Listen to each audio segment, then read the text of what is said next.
The door to my house was slightly ajar when I returned. My hands still smelled like lilies. From the funeral. From the last bouquet I ever placed at my mother's side. Hi, I'm Logan Pierce. 38. Married for 7 years. No kids by choice, she said.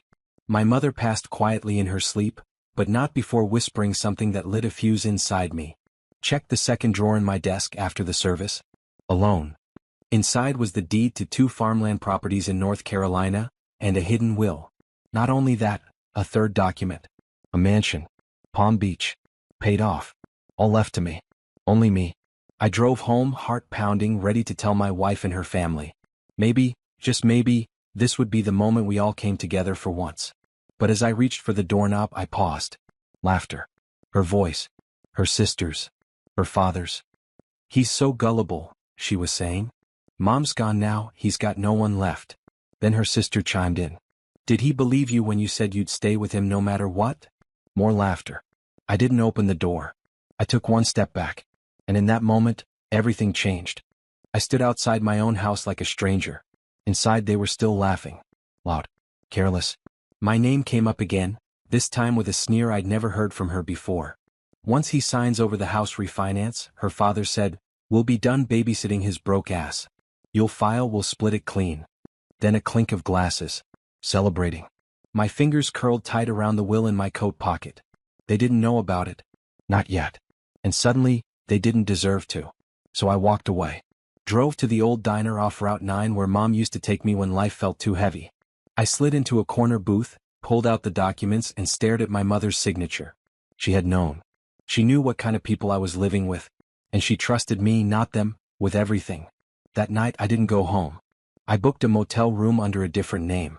I called an attorney friend from college I hadn't spoken to in years. Are you still doing property law? I asked. He paused. Yeah. Why? I stared at the ceiling. Because I'm ready to disappear. Quietly.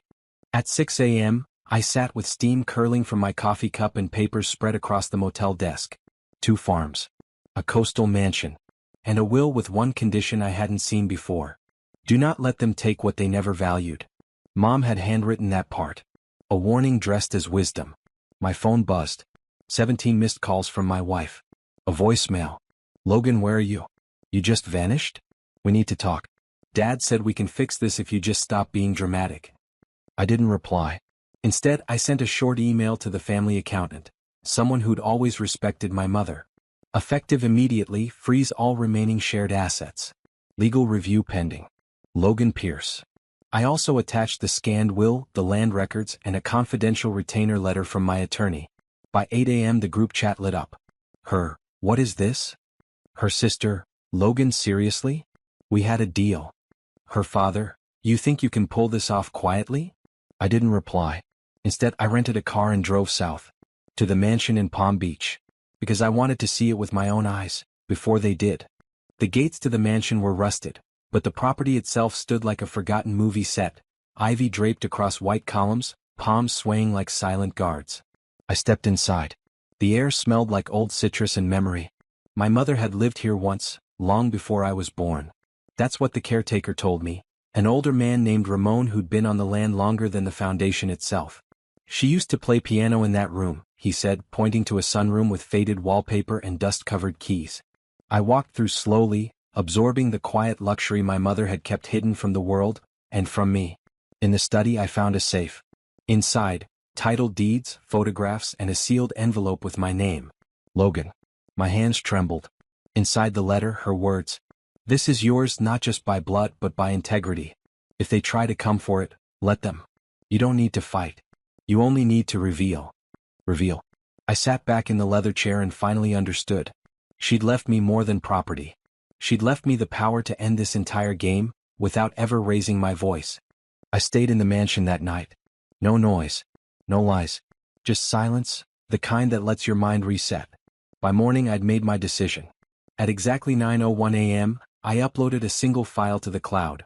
A scanned copy of Mom's will, the asset list, and a letter she'd addressed, to whom it may concern, documenting the abuse, manipulation, and abandonment she'd witnessed from my wife's side of the family in her final months. I didn't leak it to the public. Not yet. Instead, I forwarded it to one person, my wife's corporate compliance officer. 5 minutes later I got a reply. Mr. Pierce, we'd like to schedule a formal conversation regarding fiduciary misrepresentation. I smiled. At 10 a.m. I received a call from her father. I didn't answer. Then one from her sister. I ignored that too. But when my wife finally texted, I opened it. You need to stop this. You're being cruel. I stared at the screen. Cruel? They'd discarded my mother. Lied to my face. Celebrated my grief. But now that consequences were arriving, I was the problem? I typed one word and hit send. Reveal. The fallout came faster than I expected. By noon, the company's board had called an emergency meeting. My wife's father wasn't just on the board, he was the chair. But now, with evidence of shady financial transfers and abuse of influence tied to my mother's estate, his position wasn't just at risk, it was radioactive. The compliance officer forwarded me an internal memo. Her father had stepped down, pending investigation. My wife tried to call again. I let it ring. Then came the knock on the front door. It was her. Standing there in a designer coat, sunglasses, and the same performative panic she'd always reserved for when she was cornered. Logan, she began. We were angry, we were stupid. But we can fix this. You've made your point. I studied her face. A face I once thought I'd grow old with. Then I opened the folder in my hands and passed her a copy of the deed. To the mansion? She asked, confused. No, I said calmly. To the farms. You can visit. But you'll need permission.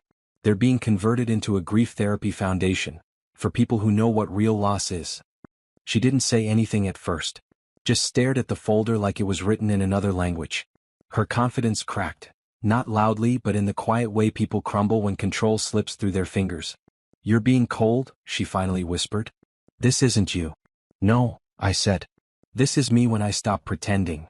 She looked past me into the mansion as if searching for something she still owned. There was nothing left for her there, not the photographs, not the land, and definitely not me. I made one mistake, she said. I raised an eyebrow. You made a pattern, I replied. I let the silence sit between us. Then I stepped aside, revealing a printed photo framed on the table behind me, my mother smiling at a younger version of me, arms muddy from planting, a beam of sunlight cutting across the frame. She left this place because she knew what people like you would do, I said.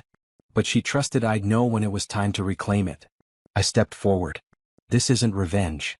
It's reclamation. She opened her mouth to respond. But I had already closed the door. Behind her. She tried one last time, an email, not dramatic, just a line. We were both wrong. Maybe there's a way forward. I read it twice. Not because I was tempted, but because it reminded me of how easily she twisted things into equal footing. There was no we in the betrayal. Only silence, gaslighting, and cold calculation on her part. And survival on mine. I didn't reply. Instead, I walked to the edge of the land my mother had left me. The Florida breeze curled through the palms. Workers were already surveying for the therapy retreat. A place not just for others to heal, but for me to remember I survived her. All of them. The house behind me was no longer a home haunted by fake love. It was mine now, stripped of pretense, lit with truth. I pulled out my phone, opened the last photo I had of Mom, smiling in her garden, and whispered, I kept my promise. And for the first time in years I felt still. Not victorious. Just free. I turned back toward the house. There was no one left to lie to. No one left to prove anything to. Just the sound of my own steps on solid ground.